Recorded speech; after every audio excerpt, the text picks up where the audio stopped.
श्री शक्ति नमः। ओम श्री शक्ति नमः। ओम श्री शक्ति नमः।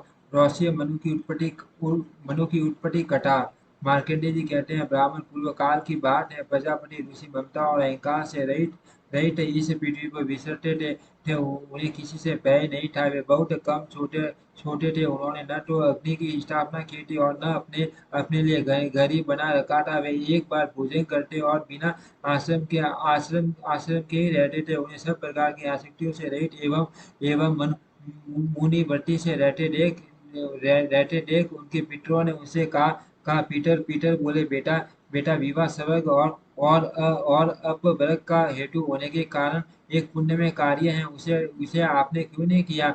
ग्रस्त पुरुष समस्त देवताओं, पितरों, ऋषियों और अतिथियों की पूजा करके पुण्य में लोगों को प्राप्त करता है। बस वाह के उच्चारण से देवताओं को शब्द से पितरों को तथा अन्नदान, बलि वैश्वदेव आदि से भूत आदि प्राणियों एवं अतिथियों को उनका भाग समर्पित करता है। बेटा, हम ऐसा मानते हैं कि गृहस्थ आश्रम को स्वीकार न करने पर आपको इस जीवन में कलेश पर कलेश उठाना पड़ेगा तथा मृत्यु के बाद और दूसरे जन्म में भी कलेश ही भोगने पड़ेंगे। ऋषि ने कहा, पीटर परिग्रह मात्र ही अत्यंत अत्यंत दुख एवं पाप का कारण होता है तथा उससे मनुष्य की अधोगति होती है। यही सोचकर मैंने पहले स्त्री संग्रह नहीं किया। मन और इंद्रियों को नियंत्रण में रख कर जो यह आत्म संयम किया जाता है, वह भी वे परिग्रह करने पर मोक्ष का साधक नहीं होता। ममता रूप कीचड़ में सना हुआ होने पर भी यह आत्मा जो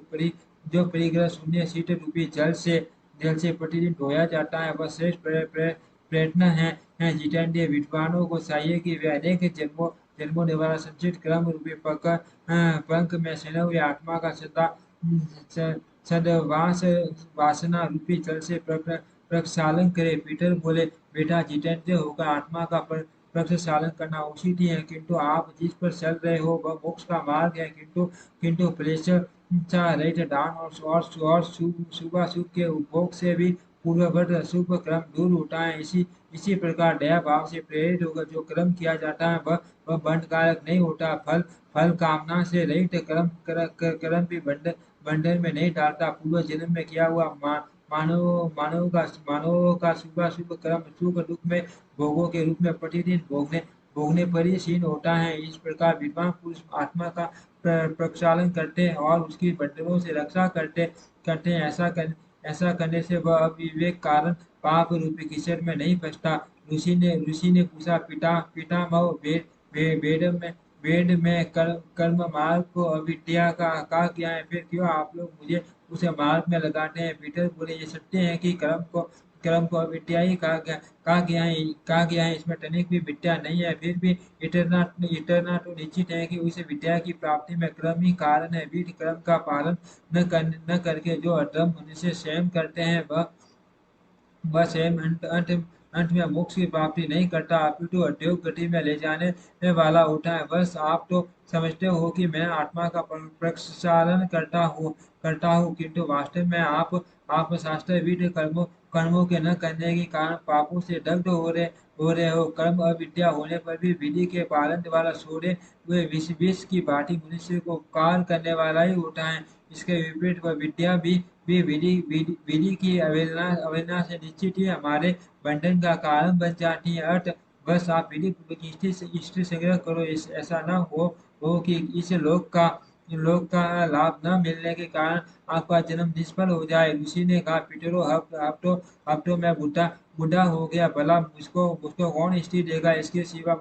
मुझ जैसे दरिद्र के लिए स्त्री को रखना बहुत कठिन कार्य है। पीटर बोले, बस यदि हमारी बात नहीं मानोगे तो हम लोगों का पतन हो जाएगा और आपकी भी अधोगति होगी। मार्कंडेय जी कहते हैं, मुनिश्रेष्ठ, यूं कहकर पीटर उनके देखते देखते वायु के बुझाए हुए दीपक की भांति सहसा अदृश्य हो गए। पितरों की बात से ऋषि का मन बहुत विघन हुआ। वे अपने विवाह के लिए कन्या प्राप्त करने की इच्छा से पृथ्वी पर विचरने लगे। वे पितरों के प्रसन्न रूप अग्नि से दग्ध हो रहे थे। कोई कन्या न मिलने से उन्हें बड़ी भारी चिंता हुई। उनका शीत अत्यंत व्याकुल हो उठा। ऐसी अवस्था में उन्हें यह बुद्धि सूझी कि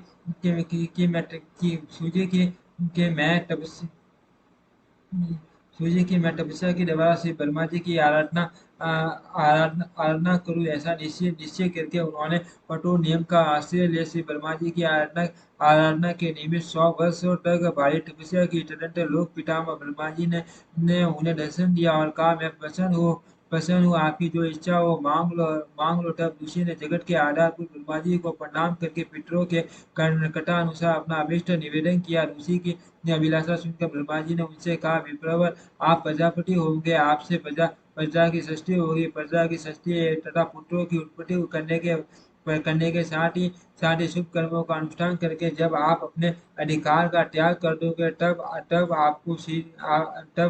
आपको सिद्धि सिद्धि प्राप्त होगी।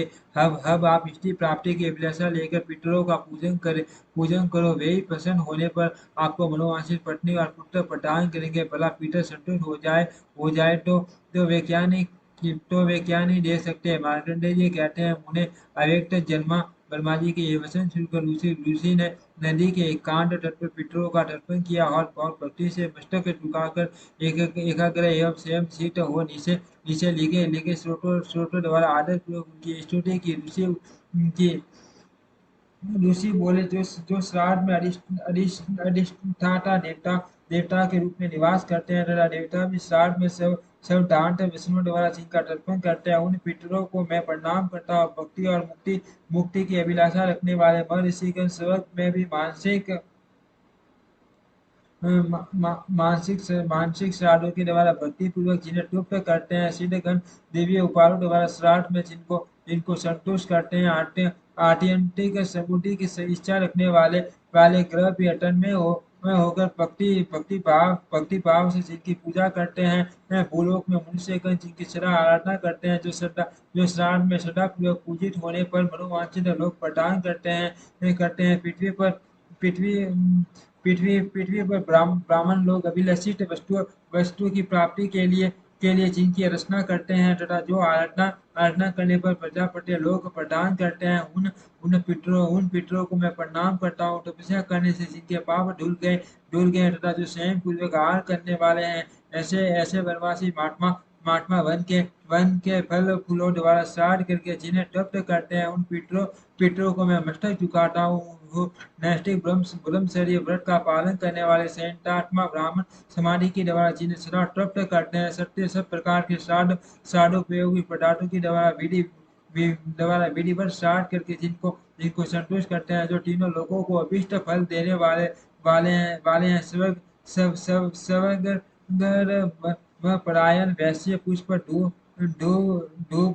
धूप अन्न और जल आदि के द्वारा जिनकी पूजा करते हैं तथा सूर्य भी श्राद्धों द्वारा भक्ति पूर्वक जिनकी तृप्ति करते हैं, जो संसार में सुकारी के नाम से विख्यात है, उन पितरों को मैं प्रणाम करता हूँ। पाताल में बड़े बड़े दैत्य भी दम्भ और बड़ त्याग कर श्राद्ध द्वारा जिन सवादा भोजी ये पितरों को सदा तृप्त करते हैं। मनोवांछित भोगों को पाने की इच्छा रखने वाले नागगण रसातल में संपूर्ण भोगों एवं श्राद्धों से जिनकी पूजा करते हैं तथा मंत्र भोग और संपत्ति से युक्त सर्पगण भी रसातल में ही विधि पूर्वक श्राद्ध करके जिन्हें सर्वदा तर्पण करते हैं, उन पितरों को मैं नमस्कार करता हूँ।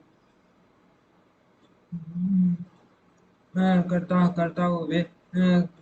वे पीटर मेरे द्वारा अर्पित किए हुए इस जल को ग्रहण करे, जो परमात्मा परमात्मा स्वरूप पीटर मूर्तिमान होकर विमानों में निवास करते हैं, जो समस्त कलेशों से छुटकारा दिलाने में हेतु हैं तथा योगीश्वर गण निर्मल हृदय से जिनका यजन करते हैं, उन पितरों को मैं प्रणाम करता हूँ।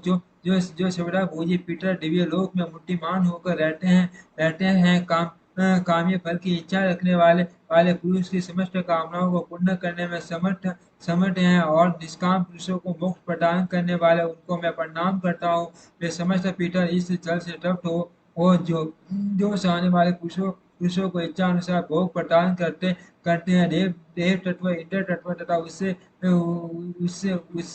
पद की प्राप्ति कराते हैं। इतना ही नहीं, जो जो पुत्र पशु धन बल और ग्रह भी देते हैं, जो जो पीटर चंद्रमा की किरणों में सूर्य के मंडल में तथा सवेरे विमानों में सदा निवास करते हैं, वे मेरे लिए वे मेरे वे मेरे दिए हुए अन्न जल और गंध आदि से तप्त एवं पुष्ट हो अग्नि अग्नि में अभिषेक का हवन करने से जिनको तृप्ति होती है, जो ब्राह्मणों के शरीर में स्थित होकर भोजन करते हैं तथा पिंड दान करने से जिन्हें प्रसन्नता प्राप्त होती है, वे पीटर यहाँ मेरे दिए हुए अन्न और जल से तृप्त हो, जो देवताओं से भी पूजित हैं तथा सब प्रकार से श्राद्धोपयोगी पदार्थ जिन्हें अत्यंत प्रिय है, वे पीटर यहाँ पधारे मेरे निवेदन किए हुए पुष्प गंध अन्न एवं पूज्य पदार्थों के निकट उनकी उपस्थिति हो, जो प्रतिदिन पूजा ग्रहण करते हैं। प्रत्येक मास के अंत में जिनकी पूजा करने उचित है,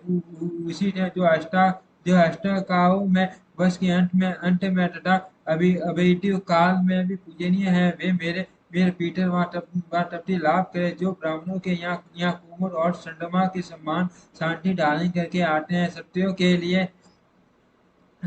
के लिए जिनका वर्ण नवोदित सूर्य के समान है, जो वैश्यों के यहाँ सूर्य के समान उज्जवल कांति धारण करते हैं तथा सूर्यों के लिए जो श्याम वर्ण के हो जाते हैं, वे समस्त पीटर मेरे दिए हुए पुष्प गंध धूप अन्न और जल आदि आदि से तथा अग्निहोत्र से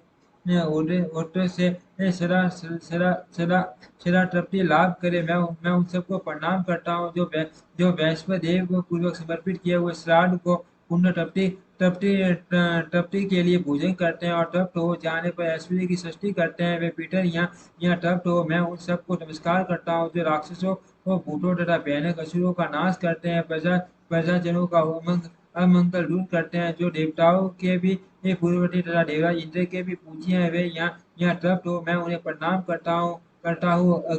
अग्नि से वात पीटरगण मेरी पूर्व दिशा की रक्षा पूर्व दिशा पूर्व पूर्व दिशा पूर्व पूर्व दिशा की रक्षा करे, बरईसर पीटरगण दक्षिण दिशा की रक्षा करे, आजी पर नाम वाले पीटर पश्चिम दिशा की तथा सोम सेंगे पीटर उत्तर दिशा की रक्षा करे। उन सबके स्वामी यमराज राक्षसों भूतों पिशाचों तथा असुरों के दोष से सब ओर से मेरी रक्षा करे। विश्व भूख आराध्य धम धन्य शुभानंद बूटी कर्त और बूटी ये पितरों के 9 गण हैं। कल्याण करता कल्यटराश्रय कल्यटा हेतु तथा अनर्थ्य ये पितरों के गण माने गए हैं। वर वरेण्य वरद पुष्टि विश्व पाता तथा दाता ये पितरों के 60 गण हैं। मान महात्मा महित महिमावान और महाबल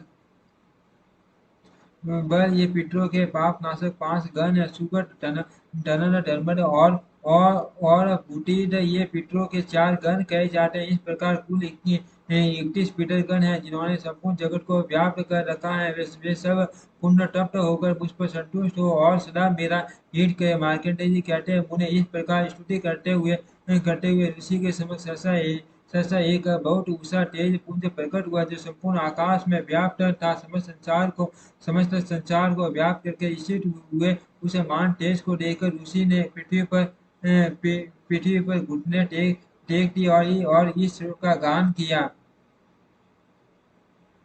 ऋषि बोले, जो सबके द्वारा पूजित अमृत अत्यंत तेजस्वी ज्ञानी दिव्य दृष्टि संपन्न है, उन पितरों को मैं सदा नमस्कार करता हूँ, जो इंद्र आदि देवताओं दक्ष मारी सप्त ऋषियों तथा दूसरों के भी नेता हैं। कामना की पूर्ति करने वाले उन पितरों को मैं प्रणाम करता हूँ, जो मनु आदि राजर्षियों मुनिवरों तथा सूर्य और चंद्रमा के भी नायक है। उन समस्त पितरों को मैं जल और समुद्र में मैं भी नमस्कार करता हूँ। नक्षत्रों ग्रहों वायु अग्नि आकाश और भूलोक तथा पृथ्वी के भी जो नेता हैं, उन पितरों को मैं हाथ जोड़कर प्रणाम करता हूँ, जो देव ऋषियों के जन्मदाता समस्त लोकों द्वारा वंदित तथा सदा अक्षय फल के दाता हैं। उन पितरों को मैं हाथ जोड़कर प्रणाम करता हूँ। प्रजापति कश्यप सोम सोम, वरुण तथा योगेश्वरों के रूप में स्थित पितरों को मैं सदा हाथ जोड़कर प्रणाम करता हूँ। साठों साठों लोकों में स्थित 60 पीटर गणों को नमस्कार है। नमस्कार है। मैं योग दृष्टि दृष्टि संपन्न स्वयं पूज्य ब्रह्मा जी को प्रणाम करता हूँ। चंद्रमा के आधार पर प्रतिष्ठित तथा योग योग मूर्तिधारी पीटर गणों को मैं प्रणाम करता हूँ। साथ ही संपूर्ण जगत के पिता सोम को नमस्कार करता हूँ तथा अग्नि स्वरूप अन्य पीटरों को भी मैं प्रणाम करता हूँ, क्योंकि ये संपूर्ण जगत अग्नि और सोममय है। जो पीटर तेज में स्थित है, जो ये चंद्रमा, सूर्य और अग्नि अग्नि के रूप में दृष्टि गोचर होते हैं, तथा जो जो जगत स्वरूप एवं ब्रह्म स्वरूप है, मैं उन संपूर्ण योगी पितरों को मैं एकाग्रसित होकर प्रणाम करता हूँ। उन्हें बारंबार बार नमस्कार है। वे सबदा भोजी पीटर मुझ पर प्रसन्न हो। मार्कंडेय जी कहते हैं, मुनिश्रेष्ठ ऋषि के मुनिश्रेष्ठ ऋषि के इस प्रकार स्तुति करने पर वे पीटर दसों दिशाओं को प्रकाशित करते हुए उस देश से बाहर निकले। ऋषि ने जो फूल, चंदन और अंगराग आदि समर्पित किए थे, उन सब ने विभूषित होकर वे पीटर सामने खड़े दिखाई दिए। तब ऋषि ने हाथ जोड़कर पूर्ण भक्ति पूर्वक उन्हें प्रणाम किया और बड़े आदर के साथ सबसे पटक पटक कहा, आपको नमस्कार है, आपको नमस्कार है। इससे प्रसन्न होकर पितरों ने मुनिश्रेष्ठ ऋषि से कहा, बस आप कोई वर मांगो। तब उन्होंने मस्तक झुकाकर कहा, पितरों, इस समय ब्रह्मा जी ने मुझे सृष्टि करने का आदेश दिया, इसीलिए मैं दिव्य गुणों से संपन्न उत्तम पत्नी चाहता हूँ, जिससे संतान की उत्पत्ति हो सके। पितरों ने कहा, बस यही यही इसी समय आपको अत्यंत मनोहर पत्नी प्राप्त होगी और उसके गर्भ से आपको मनु संज्ञा उत्तम उत्तम पुत्र की प्राप्ति होगी। वह बुद्धिमान पुत्र मनवंतर का स्वामी होगा और आपके आपके ही नाम पर तीनों लोकों में रोशनी के नाम से उसकी ख्याति होगी। उसके भी माँ बलवान और पराक्रमी बहुत से महात्मा पुत्र होंगे, जो इस पृथ्वी का पालन करेंगे। धर्मज्ञ आप भी प्रजापति होकर 4 प्रकार की प्रजा उत्पन्न करोगे और फिर अपना अधिकारहीन होने पर सिद्धि को प्राप्त हो जाओगे। जो मुनि से ईश्वर से भक्तिपूर्वक हमारी स्तुति करेगा, उसके उसके ऊपर संतुष्ट होकर हम लोग उसे मनोवांछित भोग तथा उत्तम आत्मज्ञान प्रदान करेंगे। जो निरोग निरोग शरीर, धन और पुत्र पौत्र आदि की इच्छा करता हो, वो वह सदा इस श्लोक से हम लोगों की स्तुति करे। यह श्लोक हम लोगों की प्रसन्नता बढ़ाने वाला प्रसन्नता बढ़ाने वाला है। जो श्राद्ध में भोजन करने वाले श्रेष्ठ ब्राह्मणों के सामने खड़ा हो भक्ति पूर्वक इस श्लोक का पाठ करेगा, उसके यहाँ स्रोत सर्वोच्च प्रेम से हम निश्चय ही उपस्थित होंगे और हमारे लिए किया हुआ श्राद्ध भी निसंदेह अक्षय होगा। चाहे श्रोत्रिय ब्राह्मण से रहित श्राद्ध हो, चाहे वह किसी दोष से दूषित हो गया हो, अथवा अथवा अन्यायोपार्जित धन से किया गया हो, अथवा श्राद्ध के लिए अयोग्य दूषित सामग्री से उसका अनुष्ठान हुआ हो, अनुचित समय या अयोग्य देश में हुआ हो, या उसमें विधि का उल्लंघन किया गया हो, अथवा लोगों ने बिना श्रद्धा के या दिखावे के लिए किया हो तो भी वह श्राद्ध इस स्रोत के पास से हमारी तृप्ति करने में समर्थ होता है। हमें सुख देने वाला यह स्रोत जहाँ श्राद्ध में पढ़ा जाता है वहाँ हम लोगों को 12 वर्षों तक बनी रहने वाली तृप्ति प्राप्त होती है। यह स्रोत हेमंत ऋतु में श्राद्ध के अवसर पर सुनाने से हमें 12 वर्षों के लिए तृप्ति प्रदान करता है। इस प्रकार शिशिर ऋतु में यह कल्याण में स्रोत हमें 24 वर्षों तक तृप्ति कारक होता है। वसंत ऋतु के श्राद्ध में सुनाने पर यह 16 वर्षों तक तृप्ति कारक होता है, तथा ग्रीष्म ऋतु में पढ़े जाने पर भी यह उतने ही वर्षों तक तृप्ति का साधक होता है। दूसरे वर्षा ऋतु में किया हुआ श्राद्ध यदि किसी अंग से विकल हो तो भी इस स्रोत के पास से पुण्य होता है और उस श्राद्ध से हमें अक्षय तृप्ति होती है। शरत काल में भी श्राद्ध के अवसर पर यदि इसका पाठ हो तो यह हमें 15 वर्षों तक के लिए तृप्ति प्रदान करता है। जिस घर में यह स्रोत छरा लिख कर रखा जाता है, वहाँ श्राद्ध करने पर हमारी निश्चय ही उपस्थिति होती है। अतः महाभक्त श्राद्ध में भोजन करने वाले ब्राह्मणों के सामने सामने आपको यह स्रोत अवश्य सुनाना चाहिए, क्योंकि यह हमारी पुष्टि करने वाला। मार्कंडेय जी कहते हैं, कौष्टुकी जी तरंत ऋषि के समीप उस नदी के भीतर से सररे अंगों वाली मनोहर अप्सरा परम लोसा प्रकट हुई और महात्मा महात्मा ऋषि से मधुर वाणी में विनय पूर्वक बोली बोली तपस्वियों में श्रेष्ठ ऋषि मेरी एक परम सुंदरी कन्या है जो वरुण के पुत्र महात्मा पुष्कर से उत्पन्न हुई है। मैं मैं मैं मैं उस ऋषि कन्या को तुम्हें मैं उस ऋषि कन्या को आपको पत्नी बनाने के लिए देती हूँ। ग्रहण करो। उसके गर्भ से आपको पुत्र माँ बुद्धिमान मनु का जन्म होगा। तब ऋषि ने तथास्तु कहकर उसकी बात स्वीकार की। इसके बाद परम प्रमलोषा ने अपनी कन्या मालिनी को जल के बाहर प्रकट किया। मुनिश्रेष्ठ ऋषि ने महर्षियों को बुलाकर नदी के तट पर उसका विधि पूर्वक पानी ग्रहण किया। उसी के गर्भ से माँ पराक्रमी परम बुद्धिमान पुत्र का जन्म हुआ, जो इस भूमंडल में पिता के नाम पर रौस मनु के नाम से ही विख्यात हुए। उनके मनवंतर में जो देवता सब ऋषि तथा मनुपुत्र नरपगण होने वाले हैं, उन सब के नाम आपको बतलाए जा चुके हैं। इस मनवंतर की कथा सुनने पर मनुष्य के धर्म की वृद्धि, आरोग्य की प्राप्ति तथा धन धान्य और पुत्र की उत्पत्ति होती है। इसमें तनिक भी संदेह नहीं है। महामुनि ने पितरों का स्तमन तथा उनके भिन्न भिन्न गणों का वर्णन सुनकर मनुष्य उन्हीं के प्रसाद से संपूर्ण कामनाओं को प्राप्त करता है। ओम श्री शक्ति नमः। ओम श्री शक्ति नमः। ओम श्री शक्ति नमः।